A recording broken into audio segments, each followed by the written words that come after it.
आज हम महाशिवरात्रि के व्रत, पूजा और कथा के बारे से बताने जा रहे हैं, जिसका करने से, जिसकी पूजा करने से, जिसकी कथा सुनने से, जिसकी व्रत रखने से हमें बहुत ही रोग, पाप से मुक्त हो जाते हैं और हमें बहुत ही आनंद मिलते हैं।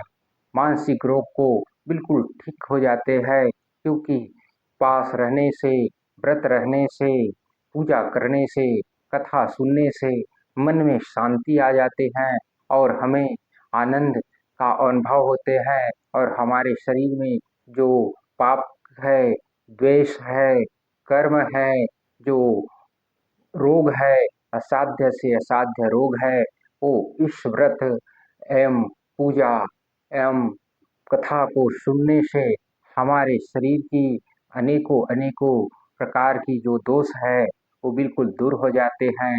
आइए हम उस पूजा को कैसे करें, उस व्रत को कैसे करें, उसकी कथा क्या है, उसके बारे से हम आप लोगों को बताने जा रहे हैं कि इस वीडियो को आप लगातार बने रहे और सब्सक्राइब जरूर कीजिए।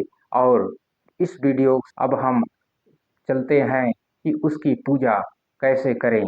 जैसे कि आप महाशिवरात्रि दिन पड़ रहा है, उससे पहले आप स्नान, उससे पहले आप जैसे महाशिवरात्रि पड़ रहा है, उससे पहले उस रात को आप सात्विक भोजन कर अपने जो रात को खाना खाकर सो जाइए और भगवान का स्मरण करें और कहे, अगर आप व्रत रहना चाहते हैं तो मन में ये धारण करें कि कल महाशिवरात्रि का व्रत मैं रखूंगी और भगवान आप मेरे व्रत को पूर्ण करें। अगर आप पूजा करना चाहते हैं तो भी मन में आप उस रात को जरूर ध्यान करें। अगर आप कथा सुनना चाहते हैं तो उस रात को अपने मन में जरूर कहे, सोचे कि उस कथा को मैं जरूर सुनूं।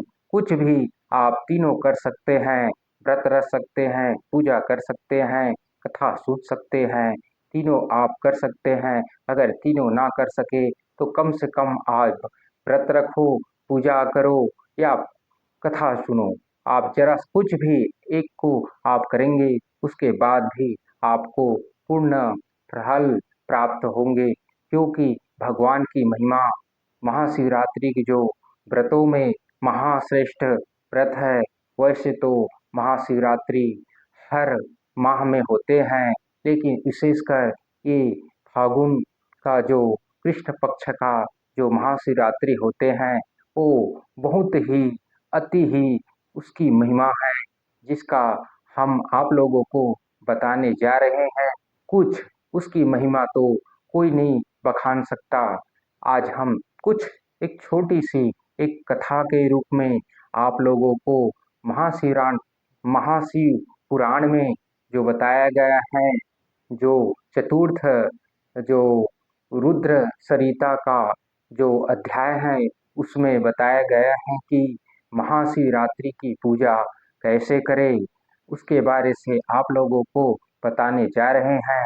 आप लोग उस दिन, उस महाशिवरात्रि के आगे आप उस दिन मस्त सात्विक भोजन करें और सात्विक भोजन कर भगवान को याद करें, याद ध्यान करें और सुबह उसे निवृत्त होकर अपने जो दिनचर्या है उसे पूरा निवृत्त होकर आप शुद्ध होकर आप फूल, पान और अक्षत, जल, नारियल आप लेकर शिव जी के मंदिर में जाकर आप उसका अभिषेक कीजिए और भगवान से प्रार्थना कीजिए कि मैंने जो पूजा किया है भगवान, आप उसे स्वीकार कर लेना और मेरी जो भी टूटी फूटी होगी, उसकी जो गलती होगी उसे क्षमा करना।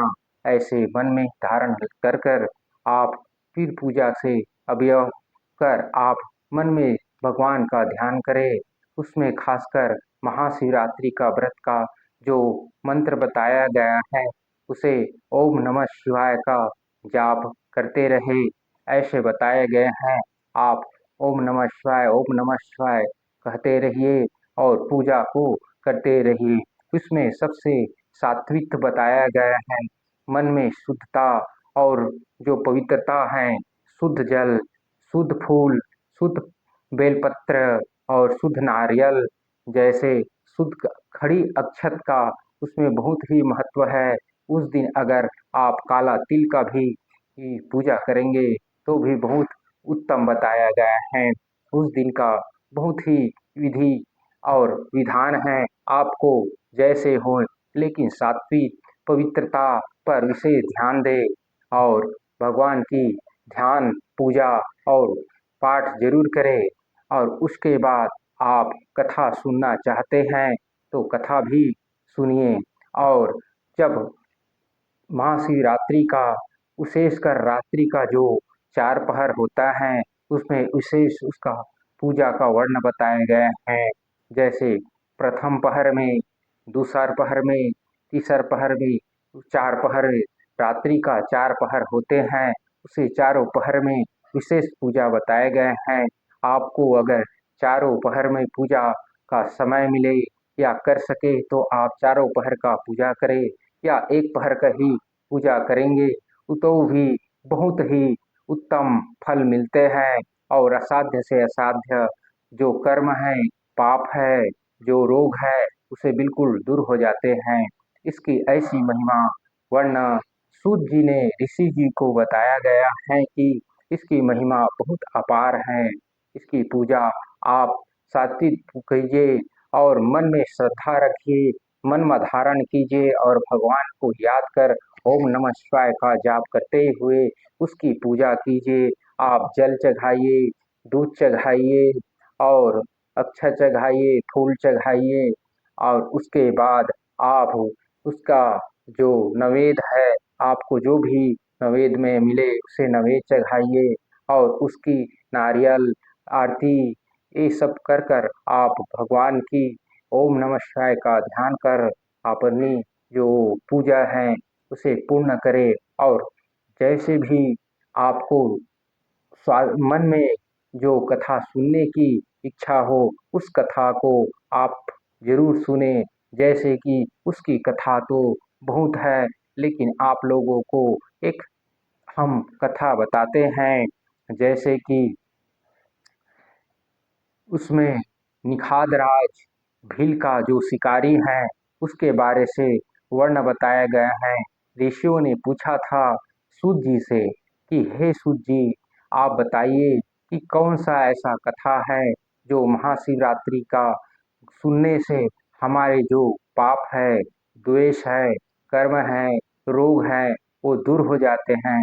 तो सूत जी ने बताया था कि ऋषियों, हम आप लोगों को बताते हैं कि हमें जो भगवान ने जो हमें बताया है उसे आप लोगों को हम बताने जा रहे हैं। ऐसे कहकर सूत जी ने ऋषियों को बताया था कि व्रतों में ये जो व्रत है आप लोग को बता दिए हैं, अब उसकी कथा बता रहे हैं। जैसे कि एक निषाद राज था जो बहुत ही पापी, बहुत ही अधर्मी, कुछ भी सात्विक काम, कोई पूजा पाठ नहीं किया करते थे और वो अपने परिवार की पालन पोषण में लगे रहते थे।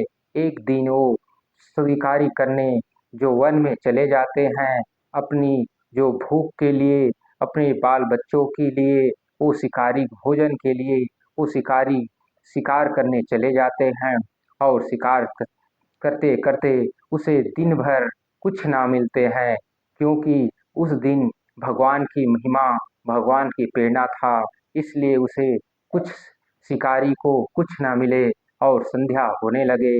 इसलिए और उसे भूख प्यास लगने लगे और भूख प्यास लगने लगे, लेकिन खाने के लिए उसके पास कुछ नहीं था।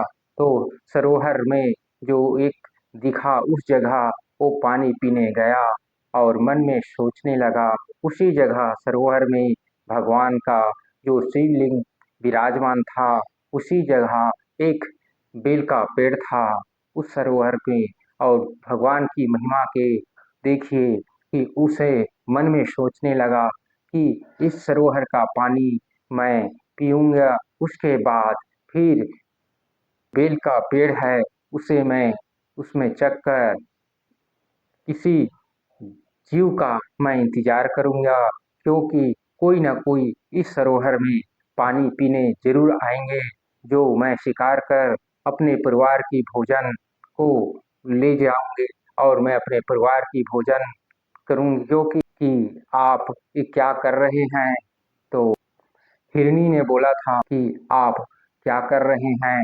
तो हिरनी की बात सुनकर शिकारी ने कहा कि मारूंगी और अपने परिवार की भोजन बनाऊंगी। तब हिरनी ने कहा, मुझे मत मारो और मेरे परिवार का आप लोगों को बताकर मैं आऊँ मेरे परिवार को बताकर आऊँगी और उसके बाद मुझे मारकर अपनी जो भूख है अपनी परिवार की उसे मिटा लेना, क्योंकि दूसर की काम आना बहुत ही पुण्य की बात है। ऐसे कहकर वो जो हिरनी है वो कहते हैं, तो निषादराज उसी समय नहीं ही के जब बाण तानते हैं तो भगवान की जो प्रेरणा से उसी समय उसकी जो कमंडल में जल रखा था और जो पत्र है वो बाण की क्रिया से उसके हाथ में पड़कर जो टूट जाते हैं, पहले जल गिर जाते हैं, उसके बाद जो पत्र हैं वो नीचे गिर जाते हैं और शिव जी की जो ऊपर वो जो जल का धारा था थोड़ा-सा वो पड़ जाते हैं और उसी बेलपत्र उसमें पड़ जाते हैं और भगवान की महिमा से कुछ उसे बुद्धि हो जाते हैं, तो कहते हैं कि जाओ हिरनी तुम जाओ, ऐसे कर कर भेज देते हैं। उसके बाद फिर वो उसकी जो वो हिरण था वो फिर आते हैं जल में पीने के लिए, उसी तरह वो भी बोलते हैं और उसी के कारण कि फिर वो जल गिर जाते हैं और बेलपत्र फिर गिर जाते हैं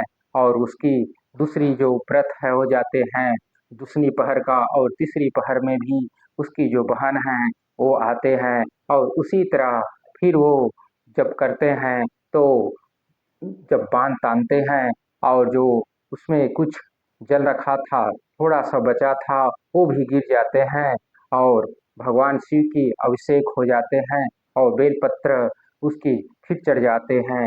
ये तीनों पहर में उसकी पूजा हो जाते हैं। फिर चौथे पहर में जब आते हैं तो उस समय पूरे परिवार वहाँ पे आकर खड़ा हो जाते हैं और कहते हैं कि आप मुझे पहले लीजिए, पहले हिरण कहते हैं, उसके बाद हिरण कहते हैं, उसके बाद फिर उसकी बहन कहते हैं, उसके बच्चों कहते हैं कि हमें पहले मारिए, ऐसे कहकर तो भगवान की प्रेरणा से वो बाण को चलाने के लिए जब यह करते हैं, तो उसी समय फिर ज़रा-सा थोड़ा-सा जल फिर गिर जाते हैं और बेलपत्र का जो है, वो फिर गिरकर शिव जी में चढ़ जाते हैं। उसकी महिमा से उसकी जो हृदय है, वो एक ऐसी भावनात्मक पड़ जाते हैं, वो बाण को जो ताना था, उसे छोड़ देते हैं और उसमें मन में ये सोचने लगता है कि देखो ये मेरे भूख को मिटाने के लिए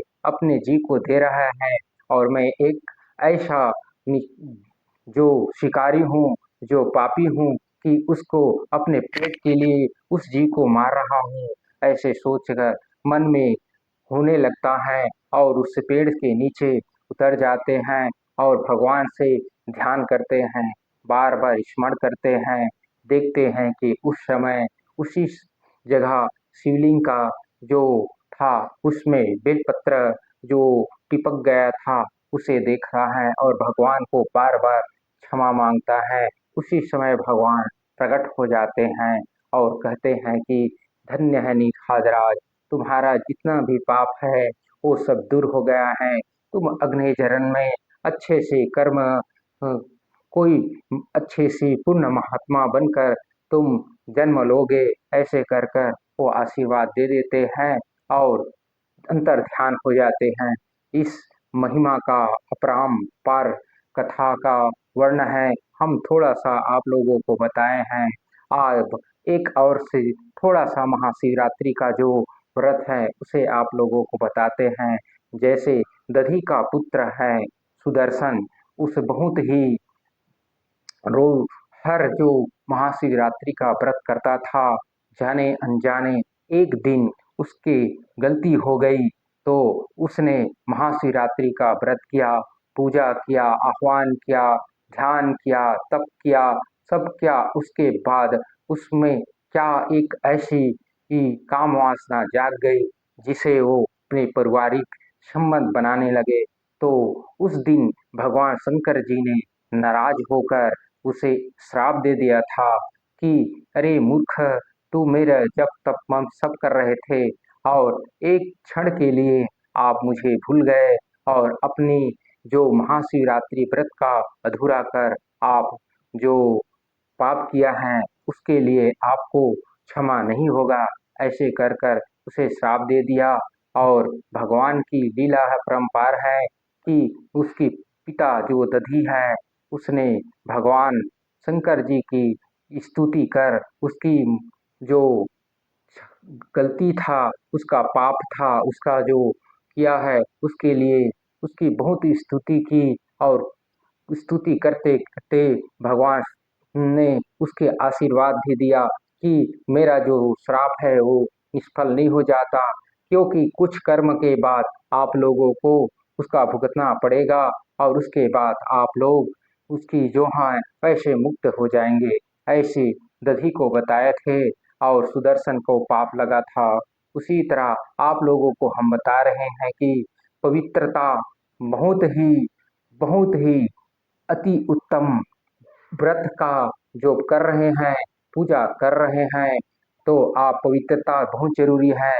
बिना स्नान करे आप कोई पूजा ना करे, व्रत ना करे और भगवान की कथा बिना स्नाने सुन सकते हो, जाप मन में ध्यान कर सकते हो, उसमें कोई शुद्धि अशुद्धि की जरूरत नहीं है। लेकिन जब आप पूजा करेंगे, पाठ करेंगे, व्रत करेंगे तो आपको शुद्धि की बहुत जरूरी है। आप लोगों को पता नहीं, आप लोगों अगर मालूम नहीं है तो महाशिव पुराण की आप दधी सुदर्शन का जो कथा है उस जगह को आप जरूर पढ़िए, तो आपको पता चल जाएंगे कि बिना शुद्धि के कैसे हमारे शरीर में जो पूजा करते हैं, पाठ करते हैं, हमें खुद ही दोष लगते हैं। उसकी आप लोग बिल्कुल ध्यान करें, शुद्धि करें और अच्छे से पारिवारिक में जीवन हंसी खुशी से बनाएं और अपनी जो मनोकामना है उसे पूर्ण करें।